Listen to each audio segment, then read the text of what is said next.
Kita akan masuk pada pembahasan ya 7 golongan tersebut. Yang pertama kata Nabi SAW, imamun adil. Imamun adil, imam yang adil. Orang ini adalah orang yang sangat spesial, maka dia didahulukan penyebutannya. Kenapa? Karena kebaikannya bermanfaat bagi orang banyak. Bukankah Rasulullah SAW bersabda, khairukum anfa'ukum linnas? Sebaik-baik kalian adalah orang yang paling bermanfaat bagi masyarakat. Nah, seorang imam yang adil, dia punya rakyat yang sangat banyak. Kalau dia memutuskan, membuat keputusan hukum yang adil, betapa banyak orang yang akan mendapatkan manfaat darinya. Jutaan manusia ikut bahagia dengan keadilannya. Maka kata para ulama, dia didahulukan disebutkan daripada yang lainnya. Yang lainnya juga hebat-hebat, tapi dia yang paling hebat. Kata Ibn Rajab Al-Hambali, kenapa dia hebat? Ya, karena ya 2 perkara yang ada pada dirinya. Pertama, dia seorang imam yang adil, berkesempatan baginya untuk meraih dunia sebanyak-banyaknya. Dia penguasa, dia presiden, dia raja. Namun ternyata dia tidak gunakan kesempatan tersebut. Yang kedua, kehebatannya ya, dia menahan dirinya sehingga dia berhukum dengan hukum yang adil, ternyata hukumnya ini bermanfaat bagi orang banyak. Oleh karenanya dalil-dalil tentang keutamaan imam yang adil sangat banyak. Contohnya, saya bacakan dalam hadis Rasulullah SAW bersabda, ahlul jannati thalathatun.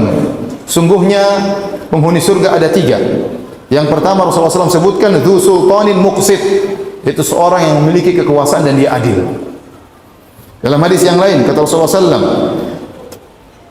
ahabbun nasi ila Allahi yaumal qiyamati wa aqrabuhum minhu majlisan imamun adil.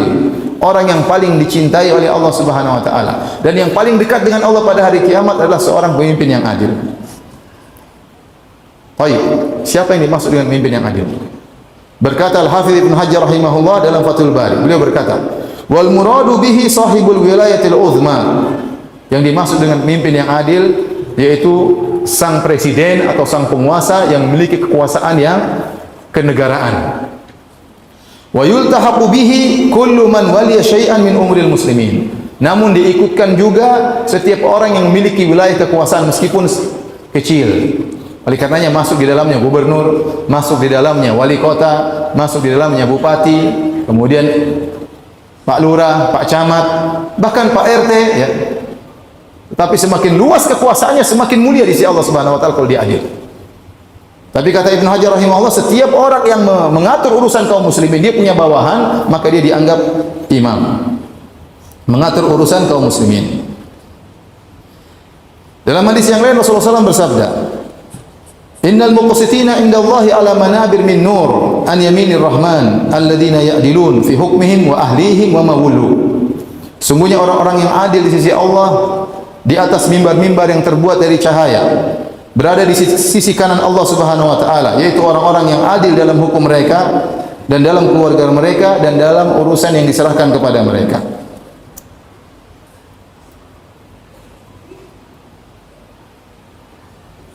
Oleh karenanya, imam yang adil berkaitan dengan semua pemimpin, baik pemimpin dalam skala besar, wilayah yang besar maupun dalam skala yang kecil, dan masing-masing mendapatkan keutamaan sesuai dengan wilayahnya.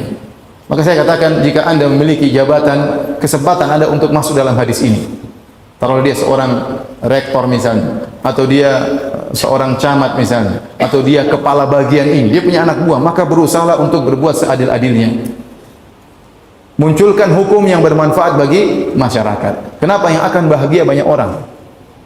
Kalau Rasulullah SAW mengatakan di antara amalan yang paling dicintai oleh Allah Subhanahu wa taala, sururun tudkhiluhu ala qalbil muslim. Rasa senang yang kau masukkan dalam hati seorang muslim, itu Allah senang. Apalagi kau masukkan rasa senang kepada banyak orang, kepada ribuan orang, kepada jutaan orang. Luar biasa.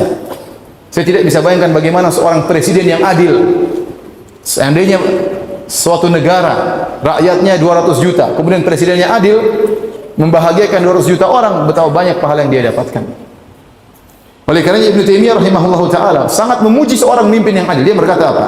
Fa idza ijtahada ar-ra'i fi islahi dinihim wa dunyahum bihasabil imkan, fa innahu afdalu ahli zamanihi wa kana minal mujahidin fi sabilillah. Beliau berkata, jika seorang pemimpin bersungguh-sungguh berisytihad untuk memperbaiki agama rakyat dan untuk memperbaiki dunia rakyat, dia perhatikan dua-duanya. Pemimpin yang benar bukan hanya memperhatikan dunia rakyatnya, tetapi juga perhatikan agama rakyatnya, bagaimana agamanya bisa berjalan, bagaimana dunia mereka juga bisa berjalan. Jika dia sudah bersungguh-sungguh untuk perbaiki, sebisa mungkin, berhasil atau tidak berhasil urusan Allah, tapi dia berusaha sebisa mungkin. Kata Ibnu Taimiyah rahimahullah, fa innahu afdalu ahli zamanihi, dia adalah orang yang paling afdal di zamannya. Kenapa? Dia sedang memikirkan banyak orang. Kita peduli dengan satu orang, pahalanya besar. Antum bayangkan, ada seorang dimasukkan surga oleh Allah gara-gara apa? Gara-gara dia memindahkan gangguan di jalan. Kenapa? Dia pikir orang lain, ini gangguan, jangan sampai gangguan, dia pindahkan, masuk surga. Masuk surga. Bagaimana lagi kalau dia memikirkan ratusan juta orang, dia memikirkan puluhan juta orang. Orang ini mujahid, kata Ibnu Taimiyah rahimahullah. Berat memang, cobaannya banyak. Banyak orang yang menentang, tapi kalau dia bisa berusaha, masalah berhasil enggak berhasil urusan Allah Subhanahu wa taala. Tapi kata Ibnu Taimiyah, fa idza syahada ar-ra'i, kalau dia berusaha dengan sungguh-sungguh, maka dia adalah afdalu ahli zamani, dia adalah orang yang terbaik di zamannya. Kenapa? Manfaat yang dia berikan sangat luar biasa. Dari sini kita tahu, ya, sebaliknya jika seorang imam tidak adil, maka dia adalah orang yang paling hina di zamannya. Kenapa? Dia mengganggu banyak orang. Kalau kita berbuat zalim sama satu orang, kita akan disidang oleh Allah Subhanahu wa taala dan kita akan dialog di hadapan Allah Subhanahu wa taala.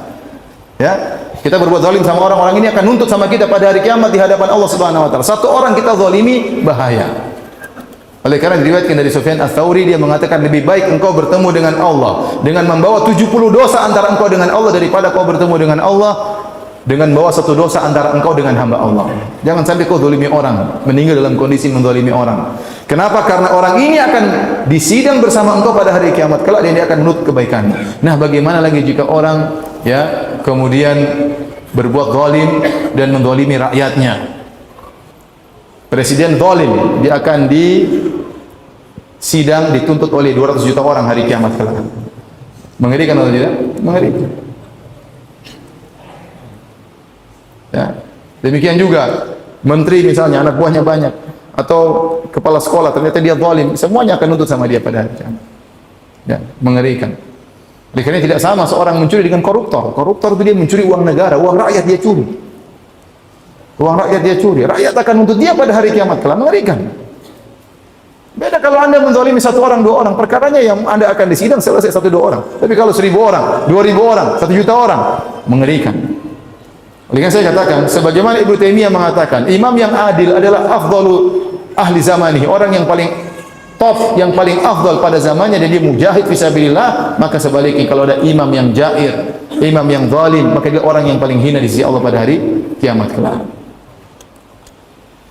Baik, oleh karenanya datang ancaman-ancaman dari Nabi sallallahu alaihi wasallam. Contoh kata Rasulullah sallallahu alaihi wasallam, "Ma min 'abdin yastar'ihi Allahu ra'iyatan yamutu yawma yamutu wa huwa ghashun li ra'iyatihi illa harramallahu alaihi al-jannah." Muttafaqun alaih. Riwayat Bukhari dan Muslim. Kata Nabi sallallahu alaihi wasallam, tidaklah seorang diberikan kekuasaan oleh Allah untuk mengatur rakyatnya, kemudian dia meninggal dalam kondisi berbuat curang kepada rakyatnya. Dia tidak nasih, dia tidak berusaha mencari hukum yang terbaik, tapi dia berusaha berbuat curang, dia mengambil harta untuk dirinya sendiri. Dia tidak pikirkan rakyatnya, dia pikir kantong pribadinya.